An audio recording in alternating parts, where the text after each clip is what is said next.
Welcome to Mrs. V's Reading Corner, where you can enjoy books for educational, fun, or even bedtime stories. Please take the time to like this video, comment below with how you enjoyed it, book suggestions, and more. And don't forget to subscribe to my channel to get all the new books that I post first. Jim Thorpe's Bright Path by Joseph Bruchac. They say Jim Thorpe's story began in May of 1887 in a small log cabin on the North Canadian River, there in the Indian Territory that became the state of Oklahoma. Charlotte View Thorpe, a Potawatomi woman, gave birth to twin boys. Her husband, Hiram, a mixed-blood Indian of the Sac and Fox Nation, stood close by on that spring day. The sun was in Hiram Thorpe's heart as he looked down at the sons he named Charles and James. Jim's mother gave him another name, Wathahuk, she said, thinking of how the light shone on the road to their cabin. Bright Path. As good as that name was, neither of them knew just how far that path would lead their son. Like most twins, Jim and Charles were close, even though they were not exactly the same. Charles had darker skin and brown hair, while Jim's skin was light and his hair dark black. When they raced or wrestled, Jim was always a little ahead of Charlie, his best friend. Whenever Jim got too far ahead, he would stop and wait. "Come on, Charlie," he would say with a grin. Then, when his brother caught up, they would be off again. Summer or winter, Jim and Charlie's favorite place was outdoors. They roamed the prairies, swam, and played together.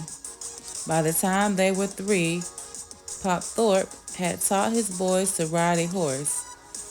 He showed them how to shoot a bow, set a tarp, and hunt. Jim took to it all like a catfish takes to a creek. Although small, he was quick and tough. He was so fast and had so much endurance that he could run down a rabbit on foot. When it came to the old ways, those skills that made the men of the Sac and Fox great providers for their families, Jim was a great learner. By the time the twins were 6, Pa Thorpe and Jim knew more about the woods than many men. Their 6th year also brought a big change for Jim and Charlie. The Indian agency that oversaw the reservation said that when Sac and Fox children reached age 6, they had to go to the academy boarding school. Indian boarding school did not provide the same education offered to whites. In addition, the boarding schools were designed to cut them off from everything that made them Indians: their language, their traditions, even their families. Jim's father had become one of the few Sac and Fox men who could read and write English. He'd seen uneducated Indians cheated out of everything by dishonest men who tricked the Indians into signing papers they could not read. "My sons," he said to Jim and Charlie, "you need white man's knowledge to survive." It was no surprise that Jim hated school. He had to wear awful clothes, a heavy wool suit, a felt cap, tight shoes, a shirt and necktie that strangled him.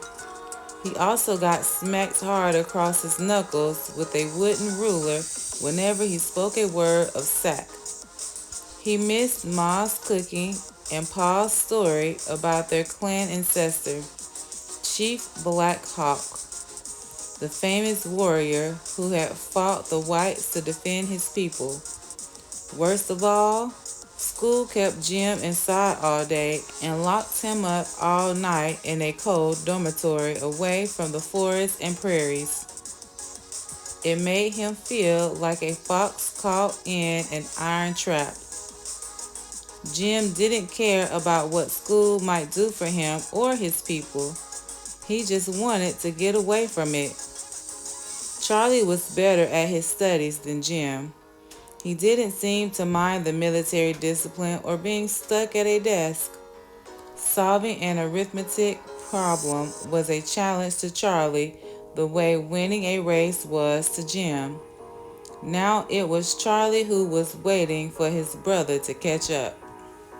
"Come on, Jim," Charlie said. "Don't give up. You can do it." So Jim tried to master basic arithmetic, reading, and writing. Then, in his third year of school, something happened that broke his heart. Sickness often struck the crowded, unheated dormitories of the Indian boarding schools. Sanitation was poor, and there were no real doctors to tend to the sick. Epidemics of influenza swept through like prairie fires. Even common childhood diseases such as measles and whooping cough could be fatal to the Indian children jammed together in those schools. Charlie was one of those who became sick. He caught pneumonia and died. Jim felt as if the sunlight had gone from his life. His twin brother had been his best friend. Jim's mother tried to comfort her son, but he was inconsolable. He would never hear Charlie's encouraging voice again. The thought of going back to school without his brother tore at Jim's heart. "Let me work around the farm, Pa," Jim begged. His father, though, was sure he knew what was best. "Son," he said, "you have to get an education. Charlie would have wanted you to keep learning." Jim tried to listen to his father, but when he returned to school and saw the empty cot where Charlie had slept, it was too much for him. As soon as the teacher's back was turned, Jim ran the 23 miles back home, straight as an arrow. Pa Thorpe had no choice but to send his stubborn son even further away. So young Jim, at age 11, was sent to Haskell Institute in Lawrence, Kansas, almost 300 miles away. Haskell was stricter than the agency boarding school. There, children from more than 80 tribes were dressed in military uniforms and were awakened before dawn with a bugle call. Manual training was mixed with classroom studies to teach them trades useful to white society.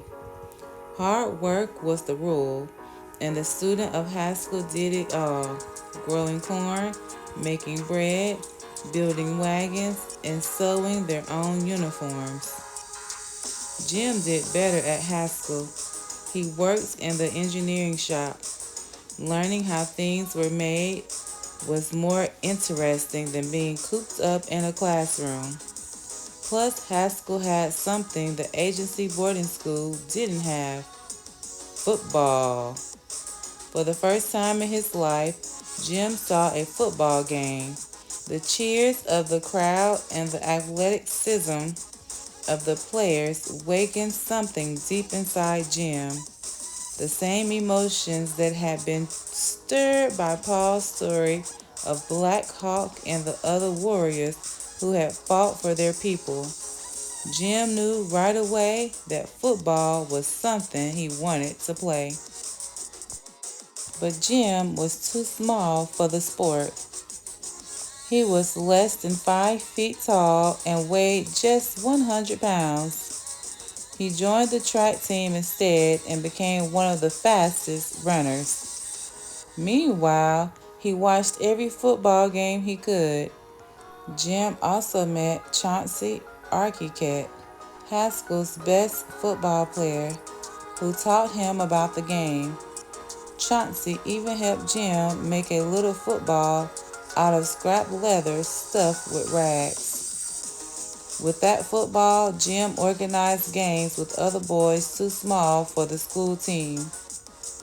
Near the end of his second year at Haskell, Jim got word that his father had been shot in a hunting accident and was dying. Jim's only thought was that he had to get home. He ran off and headed south. It took him 2 weeks to reach their farm. To his surprise, Paul was there, recovered from his wound and waiting. "We knew you were coming home," his father said, embracing him. Jim never went back to Haskell. Shortly after he returned home, his mother died of a sudden illness.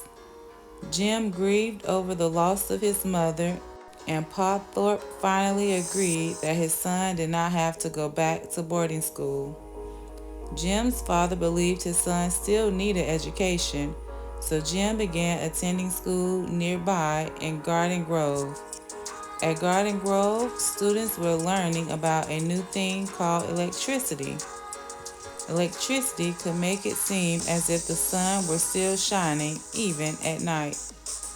The thought of that appealed to Jim. Electrical sunlight could be brought to Indian homes too. Paul Thorpe had always told Jim that education would give him the ability to help his people. Maybe becoming an electrician was the bright path he was supposed to follow. One day, a recruiter from the Carlisle Indian School in Pennsylvania came to Garden Grove. Carlisle was always looking for Indian students who were good athletes, and the recruiter had heard of Jim's success as a runner at Haskell. "Would you like to be a Carlisle man?" the recruiter asked. "Can I study electricity there?" Jim said. "Of course," the recruiter replied, even though Carlisle offered no such course. Something else also attracted Jim to Carlisle: sports. Carlisle was one of the most well-known of the Indian boarding schools. Everyone knew about the school and its amazing record of winning sports teams. The Carlisle Indians even beat teams from the big famous colleges.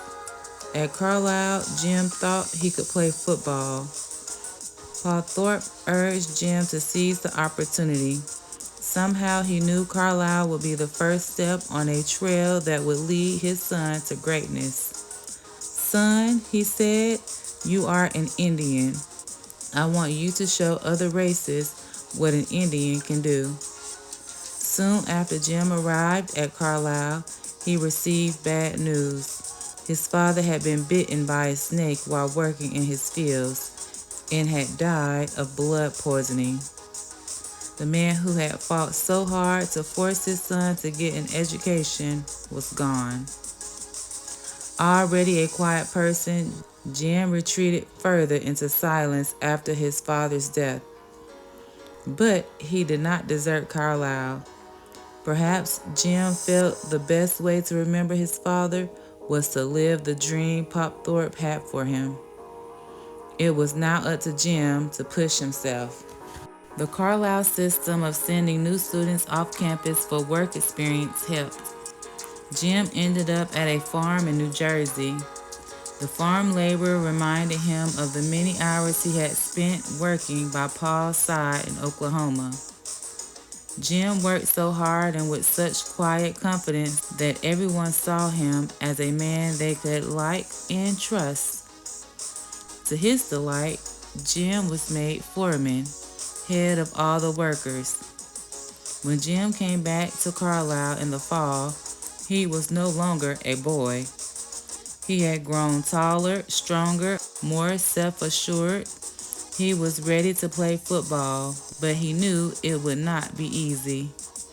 Carlisle's famous coach, Pop Warner, would only allow the best to join his track squad or his football team as one of his athletic boys.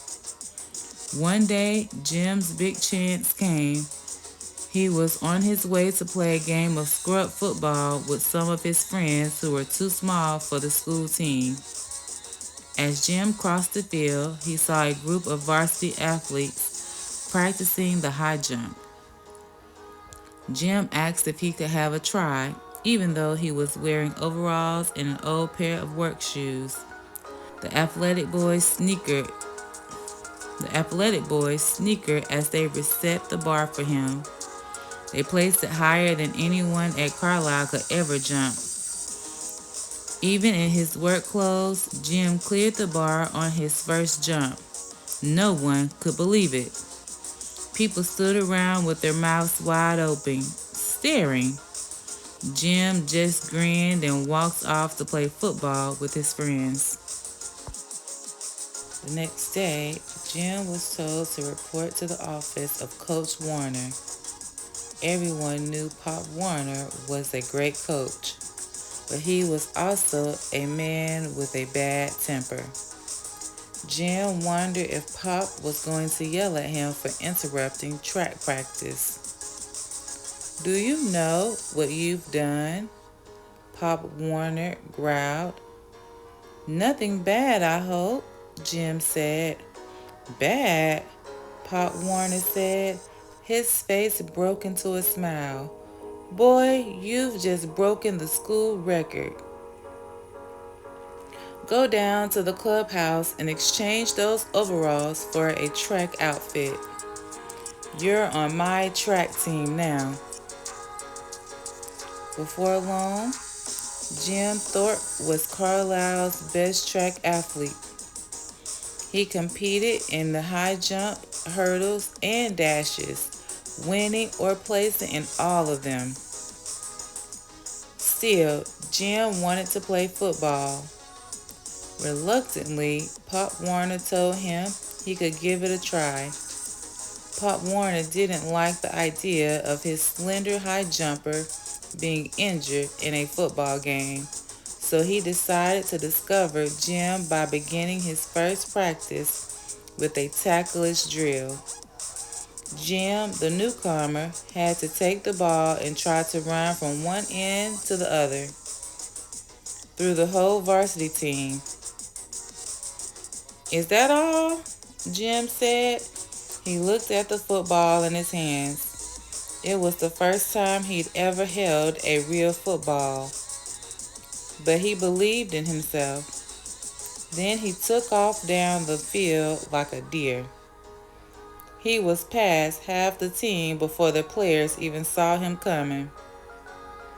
At the other end, Jim looked back. Behind him was the whole Carlisle team, the players holding nothing in their hands but air. There was a grin on Jim's face when he handed Coach Warner the ball. "Doggone it," Pop Warner said. "You're supposed to give the first team tackling practice, not run through them." Pop Warner slammed the ball back into Jim's belly. "Do it again." Jim's jaw was set as he ran the Carlisle's gauntlet a second time. He was carrying not just a football, but the hopes and dreams of his family, his people, and all the Indians who had been told they could never compete with the white man. Tacklers bounced off Jim as he lowered his shoulders. Not one stopped him.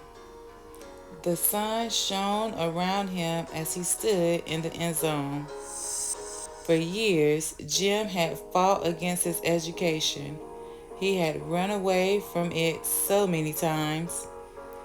This time, Jim used all he had learned from his mother's wisdom, his brother's encouragement, and his fierce father's determination that his son showed what an Indian could do. From now on, Jim Thorpe would run forward, towards the finish line, toward the goal. He didn't know how far he would go, but he believed in his journey. His education had put his feet on the bright path. The end.